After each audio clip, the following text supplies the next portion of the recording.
Hello.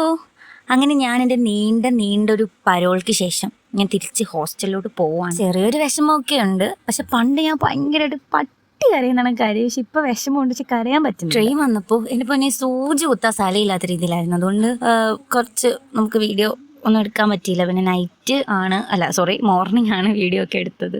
എനിക്ക് നന്നായിട്ട് ഇരിക്കാൻ പറ്റിയത് അപ്പോഴാണ്. അതുമല്ല രാവിലെയാണൊന്ന് ഉറങ്ങാൻ പോലും പറ്റിയത് നന്നായിട്ട്. അങ്ങനെ ഗൈസ് കോളേജിൻ്റെ വാതിക്കലെത്തി. ഇവിടം വരെ എത്തുമ്പോഴും മനസ്സിലൊരു ഒരു തോന്നലാണ്, തിരിച്ചു പോയാലോ. പക്ഷേ വന്നല്ലേ പറ്റൂ, തിരിച്ചു കയറിയല്ലേ പറ്റൂ. എനിക്കിവിടെ വന്നിട്ട് കുറച്ച് കാര്യങ്ങൾ മാത്രമേ ഒരുപാട് ഇഷ്ടപ്പെട്ടിട്ടുള്ളൂ. അതിലൊരു കാര്യങ്ങളൊക്കെയാണ് ഈ കോല വിടുന്നതും ഇവരുടെ കുറച്ച് കാര്യങ്ങളൊക്കെ എനിക്ക് ഭയങ്കര ഇഷ്ടം. കുറച്ചൊക്കെ ഇഷ്ടമല്ല. 4 மணிக்கு தமிழ்நாட்டில் 4 மணிக்கு சூரியன் உதிக்காததுக்கு முன்பு ഇവിടെ എല്ലാം ലേറ്റ്. അപ്പോൾ ഡിയേഴ്സ് വീഡിയോ എല്ലാം ഇഷ്ടപ്പെടുവാണെങ്കിൽ നമ്മുടെ ചാനൽ സബ്സ്ക്രൈബ് ചെയ്തേക്കണം. ടാറ്റാ.